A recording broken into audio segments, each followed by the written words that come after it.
Hi friends, ఈరోజు మనం టేస్టీగా ఉండే ఆలూ కుర్మా ఎలా తయారు చేసుకోవాలో చూద్దాం.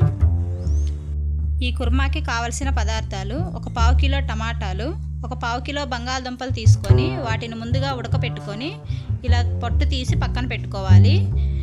ఒక 4 పచ్చిమిరపకాయలు తీసుకోవాలి. ఒక 2 ఉల్లిపాయలు తీసుకొని వీటిని అన్నింటినీ సన్న ముక్కలుగా కట్ చేసుకొని కుర్మాకి రెడీ చేసుకోవాలి. ఇలా సన్న ముక్కలుగా కట్ చేసుకున్న తర్వాత స్టవ్ ఆన్ చేసుకొని ఒక ప్యాన్ తీసుకొని అందులో ఒక 4 టేబుల్ స్పూన్ల ఆయిల్ తీసుకోవాలి. ఈ ఆయిల్ బాగా హీట్ అయిన తర్వాత ఇందులో పోపు దినుసులు వేసుకోవాలి. ఇలా పోపు దినుసులన్నీ బాగా చిటపటలాడేటప్పుడు మనం ముందుగా కట్ చేసి పెట్టుకున్న ఆనియన్స్, పచ్చిమిర్చి యాడ్ చేసుకొని ఫ్రై చేసుకోవాలి.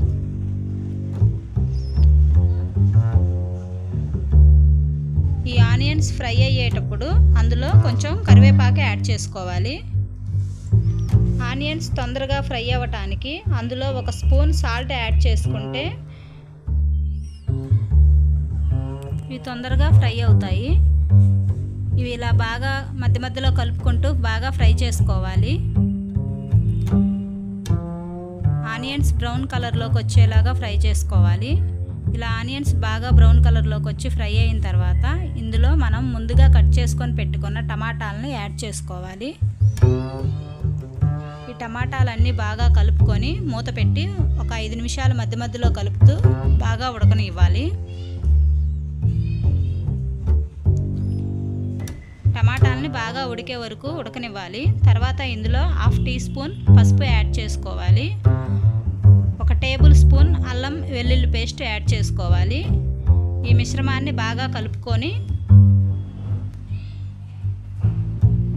ఫ్రై చేసుకోవాలి. ఇలా కర్రీ మొత్తం బాగా కలుపుకొని ఫ్రై చేసుకున్న తర్వాత ఇందులోకి టేస్ట్కి సరిపడా ఒక 2 స్పూన్లు సాల్ట్ యాడ్ చేసుకోవాలి.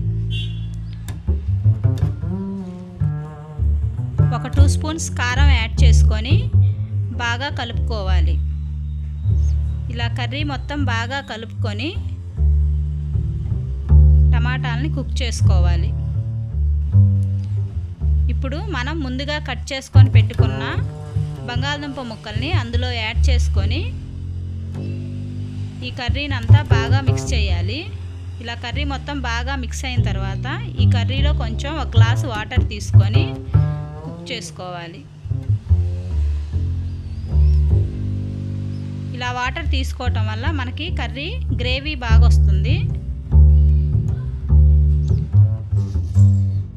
ఇప్పుడు ఈ కర్రీని అంతటినీ బాగా కలుపుకొని ఒకసారి 2 మినిట్స్ కుక్ చేసుకోవాలి. ఇందులో మనం ప్రిపేర్ చేసుకొని పెట్టుకున్న ధనియాల పొడిని 1 స్పూన్ యాడ్ చేసుకొని బాగా మిక్స్ చేసుకోవాలి. ఈ కర్రీ మొత్తం ఉడికి ఆయిల్ పైకి తేలే అంతవరకు బాయిల్ చేసుకోవాలి. ఇలా కుక్ చేసుకున్న తర్వాత ఒకసారి బాగా కలుపుకొని ఇందులో చివరగా కొత్తిమీర యాడ్ చేసుకోవాలి. కొత్తిమీర వేసుకొని ఒకసారి కలుపుకొని ఒక 2 నిమిషాలు సిమ్లో మగ్గనిస్తే మనకు టేస్టీగా ఉండే ఆలూ కుర్మా రెడీ అయింది. మా ఛానల్ ఫస్ట్ టైం చూసేవాళ్ళు ఈ ఛానల్ని సబ్స్క్రైబ్ చేయండి.